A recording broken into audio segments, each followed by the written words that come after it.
reprise. Pierre Papin. Ah, il est acclamé, il est ovationné. Encore bons amis. Est-ce qu'on est plus motivé quand on... Et oui, Patrick Holter, quand il parle d'amis, le plus grand ami qu'il puisse c'est tout simplement l'entraîneur, invité par Ricardo et par Baggio au dernier Noël. Avec un entraîneur, je pense que là, c'est réduit automatiquement et on peut avoir... Pour ce match, ils sont nombreux les supporters Bordeaux. Julio César, Deli Valdez en face. 4 joueurs à vocation offensive qui sont rails, Leonardo, je parle par rapport à ces joueurs-là. Alors Albert, vous avez été entraîneur en début de... Vous êtes sur kiosque et dans quelques secondes, le Paris Saint-Germain compte lors de la 4e journée. Ces deux derniers matchs aussi. Donc ça commence à être très vite. Sachez, ça ce sont les statistiques de nos confrères de l'équipe. Donc beaucoup d'équipes ont très peur de perdre deux. Il avait emporté 2-1 face aux joueurs. Marché Albert pour cette équipe du Paris Saint-Germain. On parlait de cette solidité, Ziani et Jean-Pierre Papin. C'est parti dans quelques secondes, voilà. Premier ballon donné. Et il y a eu 33 ans Jean-Pierre Papin depuis le 7 novembre. On l'avait. Haut et fort. Allez, Ziani pour essayer de s'infiltrer et démobiliser Jean-Pierre Papin pour ce premier but. La marque. Et on parlait avec Albert de cet opportunisme de Jean-Pierre. Elle était là pour tromper Bernard Lama. Très présent dans les 18 mètres. Il pique, il coupe la trajectoire du centre de Ziani et il marque. C'est que Papin sera là. Papin sera là pour devancer le gardien de but. 1-0 en faveur de cette équipe parisienne après l'équipe bordelaise. C'est un meneur de jeu, c'est quelqu'un qui sait donner des ballons en première intention et surtout en qualité. Albert Baudard, celle de Jean-Pierre Papin n'est pas mal venir du côté droit. Allez, avec Jean-Pierre Papin pour peut-être ce deuxième but. Oh, Jean-Pierre Papin qui était Bernard Lama et qui réclamait un petit voir avec vous, Albert. Exactement, mais on pense qu'il n'y a pas. On voit que personne n'a touché ni Papin, ni... Et le ballon qui circule maintenant des deux côtés, du côté bordelais. La sortie, un coup franc, le premier coup franc pratiquement dangereux. Voilà, ce débat, on sent une frappe importante. Alors il l'a démontré la semaine dernière. Ah, pas bon, la frappe, elle est détournée. Elle a été détournée. Et monsieur le... Récupération du ballon dans la... Mikou qui peut s'embarrer de ce ballon et frapper. Ballon sauvé. Le voilà, Johan Mimba. Bernard Lama est sorti, attention, il y avait également Lambourde. Monsieur, le but est interdit. Ibrahimba est peut-être le 2-0. Ibrahimba avec ce ballon qui passe à côté. Un dribble pour se positionner côté gauche. Et malheureusement, ils sont plutôt plus forts. Attention au centre et il y avait Loco. Il y avait également...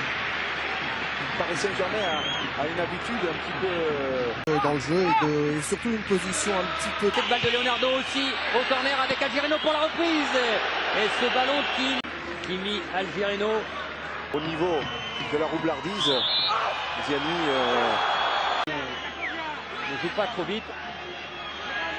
Ziani pour une remise instantanée. La frappe sur la barre transversale. Sur la barre transversale, c'était limpide. On a vu la remise là de Stéphane Ziani, la frappe instantanée de Baron. Il a mis au profit de cette frappe-là.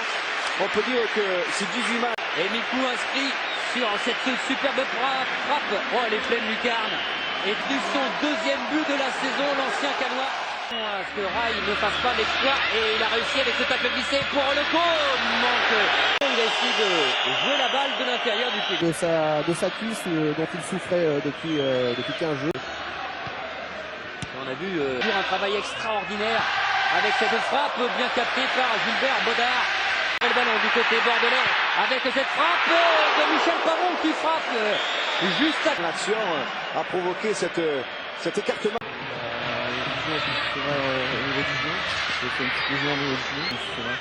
C'est pas au même endroit donc. Non, pas au même endroit. Face à... Et il profite d'un contre, deuxième poteau, il y a du monde, il y a Loco justement, il est tout seul. Permet au Paris Saint-Germain de revenir après 36 minutes de jeu. Et après, quelle lucidité de jeu. Deuxième ballon donné à la perfection pour Loco, deuxième poteau. Des Bordelais, c'est vrai que ce travail de Leonardo était sensationnel. Ce ballon, Kennedy, attention à l'accrochage et intervention de monsieur Kennedy. Attention, on a les équipes. Allez, ça ne va pas commencer. Voilà, ça. Dégagement, attention avec le rail. Et ce deuxième but. Oh là là. Le deuxième but de rail qui donne pour le nul. Ah, ça a été un coup de froid et ça a vraiment surpris ce but. 2 buts.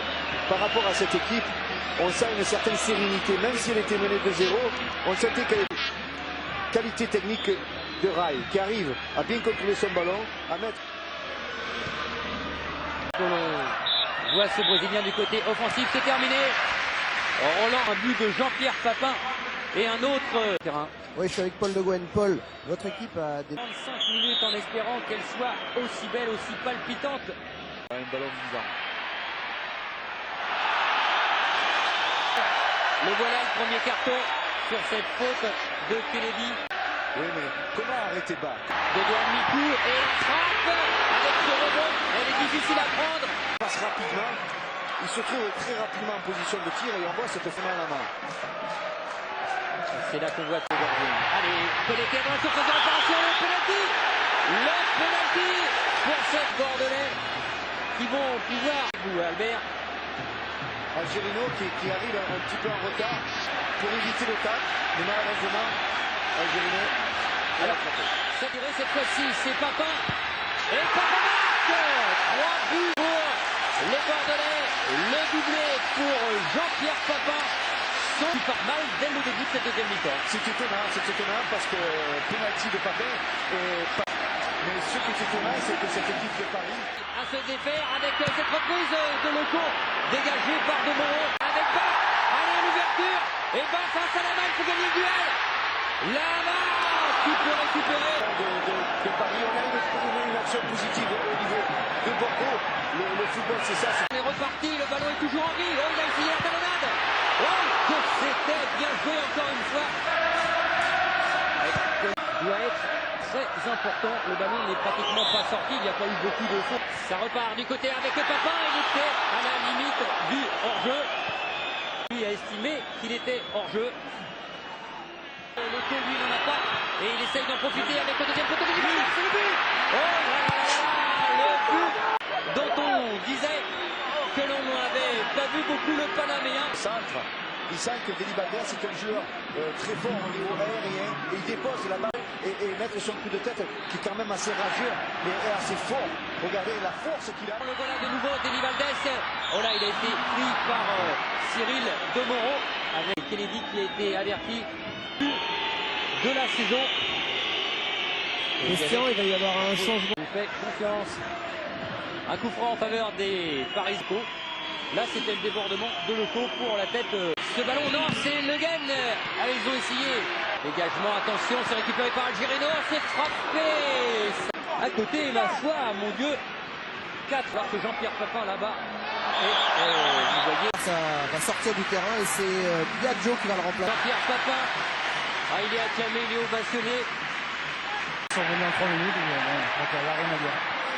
On a vu dans la presse un pronostic de votre part 4-3. Papin, et c'est vrai, hein, il a pronostiqué une victoire 4-3, peut-être sur cette frappe, non. Ce que Roche là sur ce ballon. Eh bien, perdre le ballon, attention avec cette occasion pour Baggio. Et le quatrième but. Là, la Roche, Baggio marque le quatrième but, c'est fou. Son état d'esprit de marquer ce quatrième but. Et un changement. Oui, c'est Toys qui va faire son entrée sur le terrain, mais pour l'instant, je ne sais pas la place de qui. Et ce ballon pour Baggio et Gilbert Baudard ont toujours été rejoints par le Paris Saint-Germain. Baggio et un tacle appuyé de carton pour Paul Le Guen. 2 avertissements, c'est son 3e en fait. Mi-temps. Et bon, je crois qu'on a été un petit peu naïf. Et surtout on donne partie à cette équipe bordelaise avec Baggio. Allez, à la vitesse de course, ça se joue. Et il réussit à frapper. Et ça, c'était encore une... Et Ngoti tacle en même temps que la frappe. Rail, et attention, se retourner. Et ça passe. Il y a Rail. Rail qui est servi. Et Rail qui va... Non, qui va monter. Rail qui fait un bon contrôle. Il ne marque pas. Le geste idéal. Baggio, Diawara dans la surface de réparation et qui marque Diawara tout le stade blessure. Le 5e but de cette C'est le jeu dans la finalité des actions. Énormément cette défense axiale du Paris Saint-Germain qui ont plus de balle d'avance. Diawara qui s'invite, il tente du coup de pied et la main ne peut que de Baggio. Et attention, allez, il faut se battre, il faut récupérer de Bordeaux. Oh non, il n'y a pas de marque. Il y a exactement 30 993 spectateurs. Allez, regardez cette image là, il est heureux, Jean-Pierre Papin. Il reste au moins de... Et Gianni à côté. La triplette, c'était la triplette, voilà, vous l'avez, la triplette. Ici, au parc bascule. Stéphane Gianni, Jean-Pierre et tous les Bordelais. Elle était belle cette image, elle était belle surtout, Albert. Ouais, de toute façon, quand on prend 5 buts en général, c'est qu'il y a une défaite. C'est vrai qu'on fait un mauvais match ce soir. Elle se met dans le gratin de ce championnat de première division.